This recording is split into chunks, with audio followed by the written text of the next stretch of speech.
Hola, ¿cómo estás? Me llamo Shana. ¿Y tú? Maridalis Lopez. Hola. This is Miss Lopez. She works at East Hartford Glastonbury Magnet School. She's an ELL teacher. So tell me, Miss Lopez, what country are you from? Well, I am from the country of Puerto Rico. Puerto Rico. What language other than English do you speak? Well, I speak English and Spanish. Mhm. Spanish is my first language because that's the mother language of Puerto Rico. Okay. Yes. How long did you live in Puerto Rico? I was born in Puerto Rico, and when I was 2 years old, my parents decided to come to the U.S. We lived here for around 5 to 6 years, and then I went back to the island, and I lived there for 24 years. Wow. Yes, and 4 years ago, I decided to come back to the U.S. to give myself an opportunity in the teaching. And that's where I met you. Yes. Do you visit the island often? Well, the last time I was in the island was around 2 years ago, and we're planning to go back this April for vacation. Ooh. So what do you miss most about Puerto Rico? Oh my God, I miss a lot of things from the island. The people, the food, the places to visit, but mostly the weather because it's very different from here. Yes, it is. I could imagine. Yes. So tell me about these cool little knickknacks you brought for me. Oh, well, these are, I wanted to bring this to show you a little bit about some of the things in the island that you can visit, so to get you motivated to go there. When I have the money. It's not very expensive, but I mean, well, this is a clock, and what you see here, this is El Morro. It's a very famous place that for the most part people like to visit because it's a symbol of protection in the island. When the Spaniards had the island, they created this to protect the island during war. Okay. Here is also a guitar. It looks like a guitar, but we call it el cuatro puertorriqueño. Ecuador Puertorriqueño. Yes. Okay, well, practice. And this makes a different sound than the guitar does. Okay. It's very different. We call it el cuatro because it has 4 double lines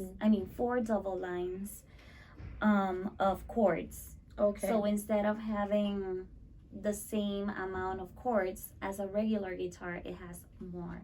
My grandfather used to play el cuatro, and he was very famous in the town of Moca. Oh, wow. Yes. Celebrity. Yes. It runs in my veins, but I don't have that much. You're a celebrity. Here we have el güiro, and this was an instrument created by the Native Indians in our island, which we call Taínos. Okay. That Yes. almost looks like a vegetable, It like a does. squash. And actually, it comes out of a tree. Oh. Yes. Okay. This comes out of a tree. They just make some lines to it, and when you use a tool and you rub it against it, it makes a different sound, and it sounds like music. So they incorporate it with other instruments, and they make beautiful music out of it. We have the maracas, which are very famous. We have the drums, and here, I don't know if people can really see this, but this is el pilón, and we use it to make our famous mofongo, which is made out of plantains. Oh, I didn't know that. Also, we have a keychain here, and it has a frog. We call this frog el coquí. Okay. El coquí, we call it that way because the female doesn't make any noise, but the male says coquí. So that's why we call it el coquí. cute. So yeah, just wanted to share those Those cool are little cute. facts about Puerto Rico. Okay, can you tell me about any religion you practice in Puerto Rico? Well, yes, in Puerto Rico we have different religions, but for the most part, most of the Puerto Ricans are Catholics. Catholics. Yes. And I want to ask you one more question about the last earthquake. How did that affect you, your family, your loved ones? Well, being here in the U.S. is difficult when something bad happens in the island because the communication is not the best, and you don't really know what the family that you have in Puerto Rico are experiencing. But from what I've been hearing from my family members living in the island, it was pretty tough. I believe in January 7, if I'm not wrong, was one of the biggest earthquakes in a long time. The thing is that the island of Puerto Rico is born on top of a huge mountain that they believe is bigger than Everest. Right next to that mountain, there's a trench. They call it the Trench of Puerto Rico. And Puerto Rico has earthquakes every day.